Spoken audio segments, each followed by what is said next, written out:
How are you doing today? I'm Joey of Underage Packers. Big B is not joining me today. He had to go back to the hospital. We're still praying for you, Big B, focusing that Big B energy. Today, joining me, though, is probably our best guest of all time. It might take a little bit here to get back to that. I mean, this guy has a lot of titles, a lot of accolades. I mean, his show is the 11th most popular sports show in North or South Korea, my bad. And the most important thing here, though, is the fact that his podcast was #1 on my dad's Spotify rap for this year. Please welcome to the show, Wes Hodkiewicz. How are you doing? I'm doing great. Your dad's my biggest fan, or I should say I'm his biggest fan now. Yeah, exactly. Keeping me in business. He made a point. He made sure I would make that point to you. So I hope he's proud now. Today we're going to be talking with Wes about this 2020 Packers team, how he got to that point, so me and Big B can kind of get a blueprint on how to steal his job, and then we'll talk a little bit about this Titans-Packers game we got coming up. So let's start off with that. I mean, you kind of just gave me a little bit of a background pre-show, but you worked at the Green Bay Press-Gazette with Rob Demovsky, Mike Vandermoss, so I probably pronounced that last name wrong, but right. Talk a little bit about that out of college, what that experience was like, and then we'll get into a little bit more on your job now. Well, first off, Joey, I appreciate you having me on. You talked about I'm your biggest guest, or whatever. I mean, this might be the biggest time I've ever been a guest on anybody's show, so I do appreciate that. No, it's really funny. I turned 33 last week.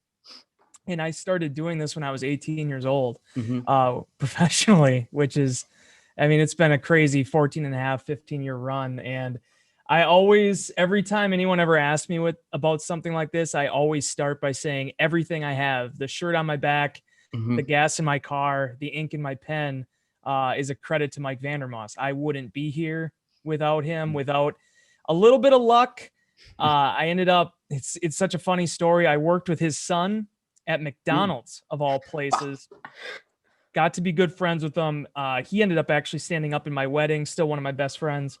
And the Press-Gazette had a part-time score-taking position open. And about a week before the start of the prep season, their guy left. He went and took a job down in New Orleans, I believe it was. So they're left scrambling. So here's little Wes Hodkiewicz, without even a journalism class to his name at that point, in September of 2006. Got hired, and it was a rough year, but we survived. And while I was at UWGB, I was able to work at the Press-Gazette in a part-time capacity, and then I did general assignment preps for 2 years for them outside of college. And in what would be 2000, would have been March of 2012. They were nice enough to extend me an offer after a good friend of mine, Kareem Copeland, left to move into that fourth string spot on the Packers beat. And it has been a wild ride ever since. I joined the Packers in 2016 after Mike had left. And obviously Rob went to ESPN.com. Pete Doherty's still another one of my great friends, still at the Press-Gazette. So I still get a chance to see them quite often, and just on this side of the game now. So I guess what you said a little bit earlier kind of takes away from my next question of, you never really grew up wanting to be a reporter. Because, I mean, for me and Big B, I'm sure – well, I don't know for Big B, but for me, it's like, you get into that age where it's like, all right, maybe I can't be an MVP quarterback. Maybe I'll try out punter. Maybe I can be a long snapper. But and then you just realize maybe I should go into reporting. So did you ever, did you kind of go through that same process? Did you ever have dreams of becoming a sports reporter as of now? Yeah, I did. That was one of my big things, because much like you can relate to, I think after what you just said, it became pretty clear early on, by the time at least got to middle school, I was not going to be an athlete. I was certainly not going to be a professional athlete.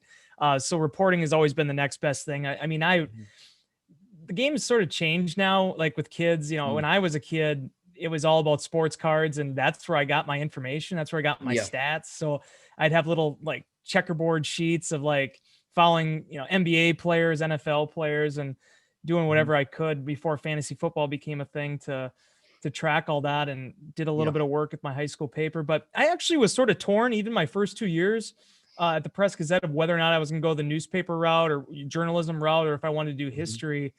And then I remember having a conversation, it's funny, with Mike's brother, John, at the Howard Christmas Parade in 2006, winter of 2006. And he had mentioned that, you should consider sticking around, maybe doing it a little bit longer. Cause originally my plan was my wife, who's a year younger than me, we both went to the same high school, Bayport High School together. And I was going to stick around and get some gen eds for that year, have a cool job at the Press Gazette. And then I was going to go down to Milwaukee with her when she went to Marquette.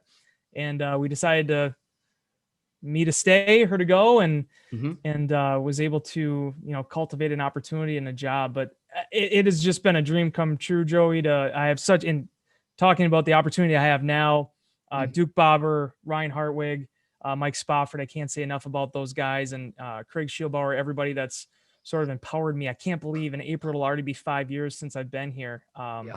It came at a time in my life, my wife's life, that we wanted to start a family, and we're looking for a little bit of job security, and there's probably no better job security in Green Bay, Wisconsin than working for the Packers. So it's been a fun ride. And fortunately, as a little guy that dreamed about someday writing about pro athletes and football players, that it has worked out for me to be in this position. Yeah, I love what you brought up there about the difference of the atmosphere for kids these days and just the environment. Because I mean, me and Big B, we started. I mean, we did Instagram live streams last year previewing all the games, and then we wanted to start this. And it's so crazy.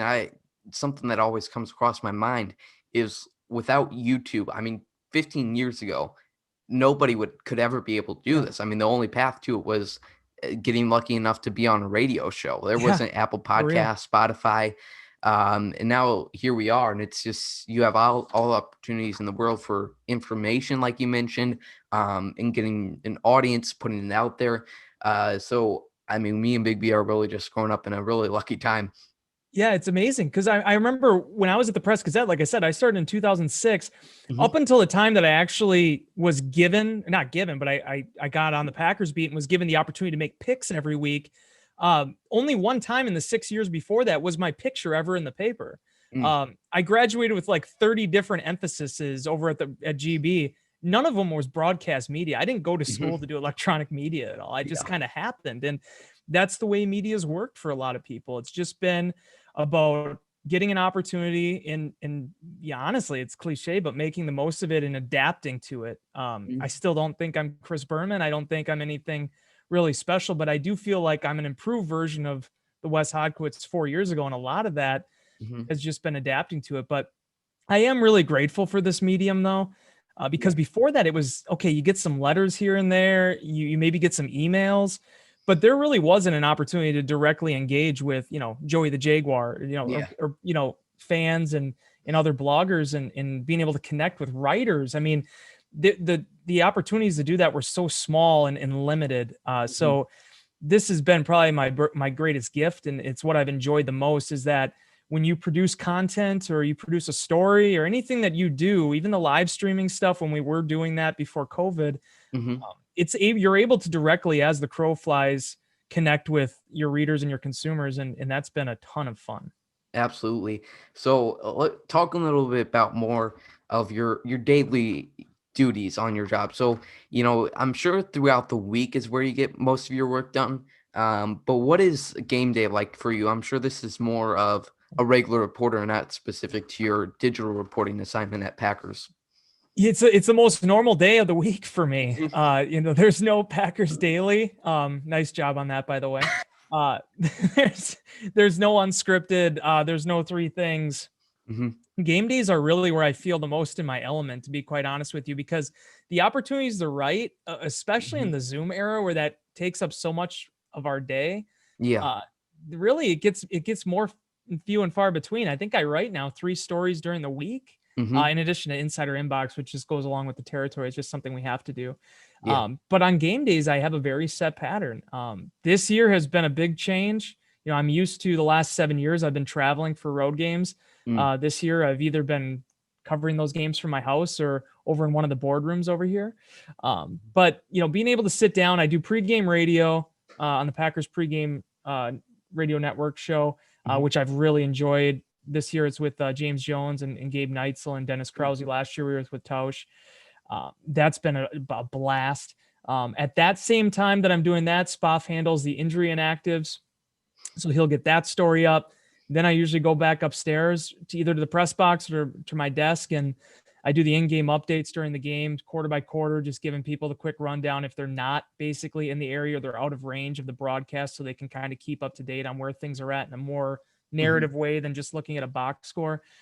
Game gets done. We're on the Zooms, which now, thanks to the magic of the internet, everybody can hear every single interview that we're ever conducting, which is some people funny. take advantage of. Yeah, and hey, like, we're a part of the system now, and that's fine. The only downside to that, though, is we're trying to we're doing our jobs. Like, we got to get these quotes in order to write. But what ends up inevitably happening now is we get the quotes and everybody else can just go use them while we still have to sit there and get more quotes. So we're kind of behind the 8 ball a little bit. I will welcome when we get back in the locker room at that stage. But once that's done, Joey, I'm doing our sidebar, our locker room report, and our game notes. Spoff writes our game story and the column. And like this past Saturday night, I think I got home at 2:30 in the morning. It was a little early, but yeah, that's kind of the day in the life, and it's been a fun ride. It's everything that I do when I leave on a Friday evening. It's cool because it's like, all right, one, you get a day off usually the next day, but two, the game is always the funnest part. It's where you feel the energy. People are just, their eyes are glued to it. We can talk over and over again, whether it's in the off season or the week, about how, just exciting everything is and build certain storylines up. But until you actually, get the feet on the grass, that's the moment where, you think about the playoff game in Dallas back in January of 17 and the 2013 regular season finale in Chicago. And, obviously the guys that covered the Super Bowl and the NFC Championship game that year, those are the moments that stick with you because they're the experiences that you feel in real time. And it's just so hard to reproduce those type of things.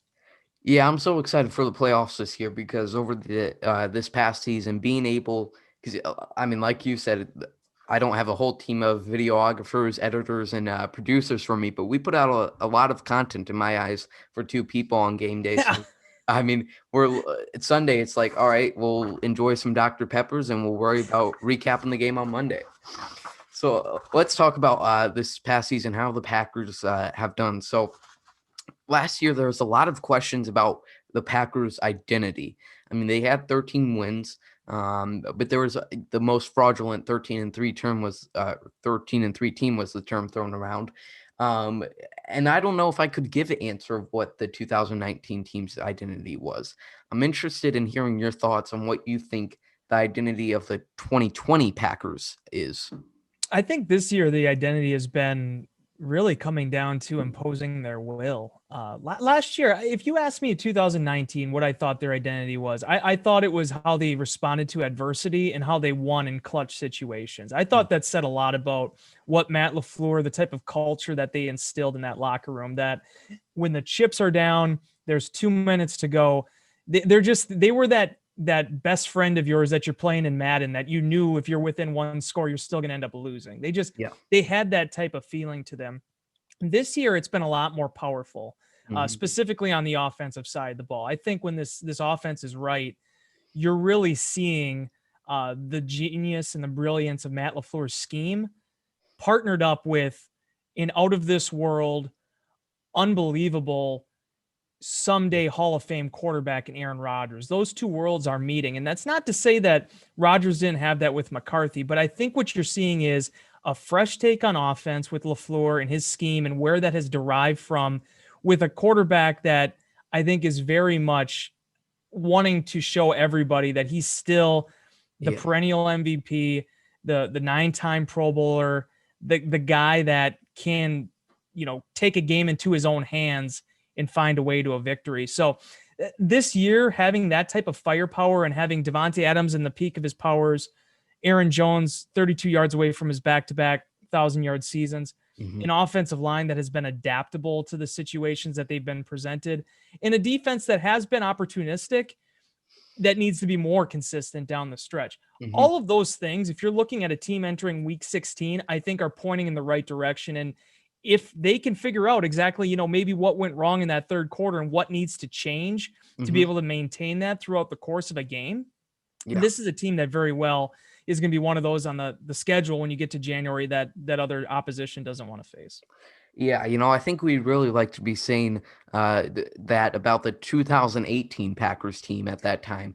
So, over the past 2 years, over the past 3 years, the fact that, I mean, me and Big B are the hardest, most frustrating time of our life. The worst Packers teams we've experienced is 2017 and 2018, Yeah. which is a privilege to say.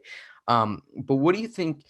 They made a lot of moves. They kind of went through a mini rebuilding period. The difference is most teams that are rebuilding don't have Aaron Rodgers.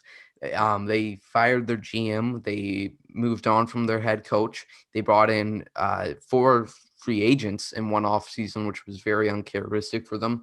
So, could you pick a move that you would say is the biggest for the Packers' quick turnaround to go 6-9-1 and now have a chance to go 13-3 2 seasons in a row?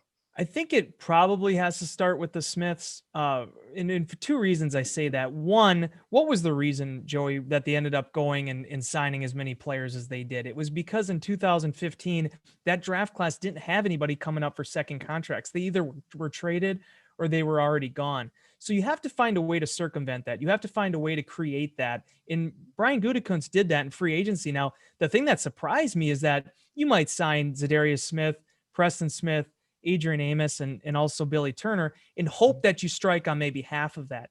They got contributions from across the board. Those 4 players, I remember doing a story last year, the number of snaps that they played and the fact that they all stayed relatively healthy, just remarkable. And when you look specifically at Amos and Turner, those guys have even taken it to another level here in year 2. Yeah. But looking at Zadarius Smith, they needed to find a new franchise type pass rusher. Now, Preston Smith has been a great complement to that. But Zadarius Smith was the Clay Matthews type, the guy that it's like, okay, if you're going up against the Green Bay Packers, who are you scheming to stop? It needed to be Zadarius Smith. And the beautiful thing that Gutekunst and his scouts and Milt Hendrickson, everybody in that front office did was they found players who were on the come up. They found guys that hadn't already played their best ball. They were projecting them to have better years in front of them. And here you are now, Smith, Zadarius, that is 25 sacks throughout these last 30 games. Just remarkable production, and has really changed the culture of that defense and being able to get to a position where now he's a starting outside linebacker on a virtual Pro Bowl team. But I mean, just to get that credibility back to the defense, I thought was huge, because by the time the 2018 season ended, I just don't know, when you looked at the Packers defense, where it was really that you needed to find someone to stop. Yeah. I mean, Clay Matthews wasn't his best season. Wasn't a traditional Clay Matthews season. You could definitely feel his age in 2018. And I think the most impressive thing that Zadarius and Preston brought was a new energy to the defense, especially last year. We just haven't seen that energy from the defense in a while, that vibe around the defense, as the kids would say. But, they really, and even in this year, and let's talk a little bit about that defense. You mentioned that they need to play more consistent. They've been opportunistic, whatever. But they've been able to get turnovers. They've been able to get stops when it counted. But they've still struggled at some point. So where do you think, not just specifically to point to a specific coach, specific player, specific weakness, but what do you think? Where do you think they need to improve on down the stretch in years in the future? Well, really, to be honest with you, I think the one real holdup for them right now has just been the takeaways. Now, they've had an uptick of it in the second half of the season, but the thing is, you got to understand, I keep saying this in Insider Inbox too, defense is different in 2020. If you're thinking you're just going to have a defense that's going to give up 150 yards a game and the opposition's not going to move the ball on you, it just doesn't work that way, especially with the way that the officials are the fact that holding has been diminished this year. If you put your finger on a quarterback when he doesn't have the ball, you're going to get a flag. Defensive holding, defensive pass interference, all eyes are on you there. So it's only natural you're going to have instances where the offense is going to be able to move the ball. It's just the way things are. But takeaways are always the ultimate equalizer. And a year ago, the Packers were really proficient in that area. Now, again, you've seen an uptick, but when you look at where this thing is going for Green Bay, the last 2 games of the regular season and however far it carries them into the postseason, I feel like if you just have a few more of those per game, not even necessarily just being able to take the ball away, interceptions, fumbles, but just some of those competitive moments, that is ultimately going to be what I think can really push this defense forward. You look against that game, against the Panthers, Joey, that was an amazing performance Oh, by Chris Barnes, excuse me, Mhm. for him to be that aware, knocking the ball away from Teddy Bridgewater. It was one play, one moment in a 60-minute game, but you saw how it changed everything. The Packers were able to generate points off of that. Yeah. And it really, even after some of the struggles in the second half, it all came back to being able to get that swing, and Carolina was chasing, itself the rest of the way. So it's just having that mindset that at any given moment, it doesn't matter if it's the first quarter or fourth quarter, if there's an opportunity to take the ball away, that's where the antennas need to be up, I think, for Green Bay, because they are close. I think Dean Lowry, Kenny Clark is healthy again. I think that front is playing as well as it has all season. It appears that they've settled in with a little bit more of a focus with the middle of the field there with Chris Barnes, and Adrian Amos is playing in the box more. They have the guys there. It's a talented defense and they're fast. Can you just be more consistent and find those opportunities to take the ball away? And that's where we're going to end things off for this episode. Wes will be back with me this Saturday to take a closer look at the 2020 Packers. Can they win a Super Bowl? Do they have the right pieces? And we will also take a look at the upcoming game against the Titans, score predictions, key matchups, and all of that good stuff going into the final stretch of the NFL season. Thanks everybody for watching. Make sure you follow me on Twitter at JoeyGPG. Subscribe to our YouTube channel and follow us on Twitter for all that great content here at Underage Packers. Thanks everybody for listening or watching. Go Pack Go.